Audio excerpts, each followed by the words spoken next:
Hello students, how are you? Today I will teach you a lesson. It is named taking care of body parts.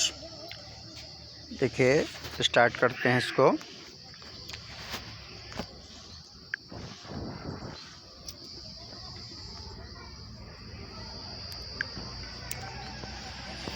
Our body perform various functions. For this, it should always be in a good condition. हमारा शरीर विभिन्न प्रकार के कार्य करता है। For this इसलिए it should always be in a good condition, इसलिए इसका सही स्थिति में होना चाहिए, इसे सही स्थिति में होना चाहिए, वेल कंडीशन में होना चाहिए। Food is the basic need of our body, हमारे भोजन की आधारभूत आवश्यकता है भोजन, माने भोजन हमारे शरीर के लिए आधारभूत ज़रूरत है, आवश्यकता है। But along with food we need to take care of all our body parts to remain fit and fine. लेकिन भोजन के ही साथ साथ हमें अपने शरीर को चुस्त दुरुस्त और इसके सभी अंगों को, सभी ऑल आवर बॉडी पार्ट, सभी शरीर के अंगों को चुस्त दुरुस्त रखने के लिए इसकी देखभाल करने की भी आवश्यकता है। आगे देखते हैं, हेडिंग है taking care of our body parts. हम अपने शरीर की देखभाल कैसे करेंगे, उसमें फर्स्ट नंबर में है हमारी आइज, आँखों की अपनी हम देखभाल कैसे करेंगे।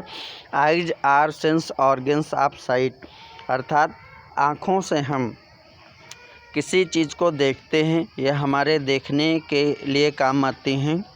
कोई भी वस्तु देखने के लिए हम अपनी आँखों का प्रयोग करते हैं, ये सेंस ऑर्गन्स हैं। दे आर वेरी सेंसिटिव, ये बहुत ही सक्रिय होती हैं, बहुत ही सजग होती हैं। इसके लिए हमें क्या करना चाहिए, देखिए wash eyes with fresh and clean water, हमें अपनी आँखों को समय समय पर साफ़ सुथरे ताज़े पानी से धोते रहना चाहिए। डू नॉट रब आइज, आँखों को कभी भी मलना या रगड़ना नहीं चाहिए। Get eyes checked by a doctor regularly, अगर हमारी आँखों में कोई प्रॉब्लम है, कोई दिक्कत है, जलन पड़ती है, खुजली होती है, तो हमें अच्छे डॉक्टर को अपनी आँखों को दिखाना चाहिए, आँखों को चेक कराना चाहिए। यूज स्पेक्टल्स इफ़ एडवाइज्ड, और यदि डॉक्टर आपको एडवाइज्ड करता है, सलाह देता है कि आपको चश्मे की ज़रूरत है, तो आपको चश्मे का प्रयोग आँखों की सुरक्षा के लिए अवश्य करना चाहिए। अगली हेडिंग देखते हैं, दूसरा parts of body sense organs है ear. Ears are sense organs of hearing, ears means कान, कान हमारे सुनने के लिए काम आते हैं, हम कानों से सुनते हैं, हमें पता है। इसको फिट रखने के लिए हमें क्या करना चाहिए, never put any sharp object like hair pin, match stick it in your ears. कभी कभी क्या होता है कि हमें अपने कान में कोई खुजली मालूम देती है और हम कोई लोहे की पिन या माचिस की तीली अपने कान में डालते हैं, ऐसा हमें नहीं करना चाहिए। नंबर 2 देखिए, always use soft ear buds to clean ears, अगर हमको अपने कानों की सफाई करनी भी है तो हमको कान की सफाई करने के लिए किसी मुलायम चीज़ को, जैसे किसी लकड़ी में या माचिस की तीली में आगे कॉटन रुई लगा करके और बहुत हल्के से अपने कानों को साफ करना चाहिए। नंबर 3 है consult a doctor immediately if an insect इंटर्स your ears, यदि आपके कान में कोई कीड़ा घुस गया है तो उसके लिए हमें तुरंत डॉक्टर के पास जाना चाहिए, डॉक्टर से कंसल्ट करना चाहिए, उससे पूछना चाहिए, उसे अपने कान को दिखाना चाहिए। फिर उसके बाद में देखते हैं, थर्ड हमारा है नोज।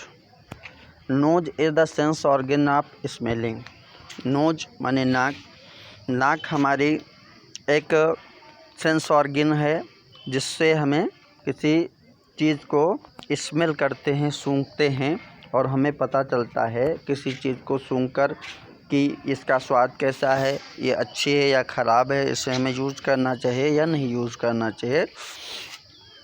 तो इसके लिए देखते हैं number 1 point, do not insert finger into nose. कभी भी हमें अपनी नाक के अंदर उंगली नहीं डालनी चाहिए, because finger contains dust and germs, क्योंकि हमारे फिंगर में जर्म्स हो सकते हैं, कीटाणु हो सकते हैं, धूल गंदगी हो सकती है, जो कि हमारी नाक के अंदर जा कर के इन्फेक्शन कर सकते हैं, इन्फेक्शन फैला सकती है और हमें नोज में प्रॉब्लम हो सकती है। अगला 2 पॉइंट देखते हैं, use handkerchief while sneezing or blowing your nose. जब भी आपको जुकाम हो जाए और आपको छींकें आए, स्नीज माने छींकना, तो हमें हमेशा अपनी नाक को रुमाल से ढकना चाहिए, या फिर ब्लोइंग योर नोज, जब आपकी नाक बहने लगे तो उस परिस्थिति में भी हमें नाक साफ करने के लिए, पोंछने के लिए रुमाल का प्रयोग करना चाहिए और उस रुमाल को टाइम टू टाइम अच्छे से क्लीन करते रहना चाहिए। अगला नंबर 4 देखते हैं, teeth. Care and cleanliness of teeth are as important as other parts of body. जिस प्रकार से हम शरीर के दूसरे अंगों को साफ सुथरा रखते हैं, उसी प्रकार से हमें अपने दांतों की सुरक्षा, देखभाल करना और उसकी सफाई करना प्रॉपर्ली अत्यंत ज़रूरी है।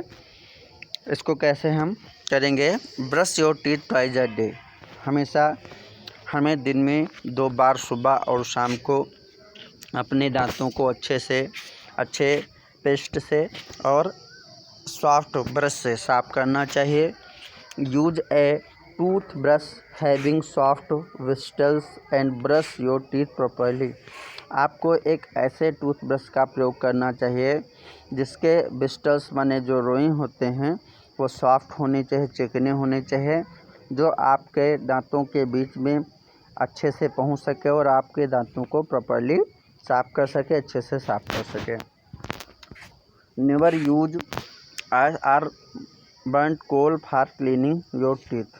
वैसे तो अब इसका यूज कोई नहीं करता है, बट कभी भी हमें राख से या जले हुए कोयले से अपने दांतों को नहीं साफ करना चाहिए, as it may damage your teeth, क्योंकि ये आपके दांतों को ख़राब कर सकता है। फिर अगला ऑर्गन्स है टंग। टंग मीन्स जुबान। Tongue is the sense organ of taste. Tongue से हम, जुबान से स्वाद का पता करते हैं। After brushing clean your tongue using a tongue cleaner. जब भी आप मंजन करें, ब्रशिंग करें, तो उसके बाद में आपको अपनी टंग को टंग क्लीनर से, अर्थात जो जुबान साफ़ करने के लिए होता है, उससे हम अपनी टंग को क्लीन करेंगे। इसके बाद में देखते हैं स्किन। स्किन मीन्स त्वचा। The outer covering for the entire body surface called skin. माने बाहर से जो हमारे पूरे शरीर को ढके रहता है, उस चीज़ को हम स्किन कहते हैं, त्वचा कहते हैं। इसकी हम कैसे सुरक्षा करेंगे, keep your body neat and clean. अपने शरीर को साफ़ सुथरा रखें। फिर use a good quality soap while bathing. जब हम नहाते हैं तो एक अच्छे साबुन का प्रयोग करें। Use a soft and clean towel to wipe your body after taking bath. नहाने के बाद में हमें अच्छे तौलिए का अपने शरीर को साफ़ करने के लिए प्रयोग करना चाहिए। तौलिया साफ़ सुथरा होना चाहिए। इसके बाद में देखते हैं हेयर। हम अपने बालों की सुरक्षा कैसे करते हैं। Hair should be clean and in a tidy condition. बालों को हमें साफ़ सुथरी स्थिति में रखना चाहिए। Hair should be washed every 2-3 days. हमें अपने बालों को 2-3 दिनों पर साफ करते रहना चाहिए। Apply oil and comb hair in order to maintain their growth and shine. हमें अपने बालों को बढ़ने के लिए और उसको चमकने के लिए, मतलब सुंदर दिखने के लिए, हमको प्रॉपर्ली अपने बालों में तेल लगाना चाहिए और कम करना चाहिए, कंघा करना चाहिए। फिर इसके बाद में nails. Big nails carry germs and causes various diseases. हमें अपने नाखूनों को प्रॉपर्ली टाइम टू टाइम काटते रहना चाहिए, क्योंकि बड़े नाखून जो होते हैं वे क्या करते हैं, बड़े नाखून हमारे अंदर विभिन्न प्रकार की बीमारियों को पैदा करते हैं। वेरियस डिजीजेज माने विभिन्न प्रकार की बीमारियों को पैदा करते हैं। They should be cut so that dirt does not find place to settle. हमें अपने नाखूनों को काटते रहना चाहिए ताकि नाखूनों में गंदगी ना भरने पाए। फिर आगे देखते हैं एक्सरसाइज टू रिमेन हेल्दी। हमें एक्सरसाइज भी करना चाहिए, व्यायाम करना चाहिए ताकि हम स्वस्थ रह सकें। Keep doing regular exercise. हमें नियमित व्यायाम करना चाहिए। Exercise are good for health. व्यायाम स्वास्थ्य के लिए लाभदायक है। ए फ्यू एक्सरसाइज आज यहाँ पर कुछ एक्सरसाइज दी गई हैं। Number 1 morning and evening walk. हमें सुबह और शाम को वॉकिंग करनी चाहिए, जॉगिंग करनी चाहिए, रोप स्किपिंग करनी चाहिए। रोप स्किपिंग मीन्स जानते होंगे, रस्सी पकड़ के कूदना। स्विमिंग करनी चाहिए, अर्थात अगर हम तैराकी कर सकें, हमारे पास कहीं स्विमिंग पूल अवेलेबल हो जिसमें साफ़ सुथरा वाटर हो तो हमको स्विमिंग भी करनी चाहिए। इस प्रकार से हम अपने शरीर को स्वस्थ रख सकते हैं, अपने पार्ट्स ऑफ बॉडीज़ को स्वस्थ रख सकते हैं और हम एक अच्छा स्वास्थ्यवर्धक जीवन व्यतीत कर सकते हैं। Best of luck.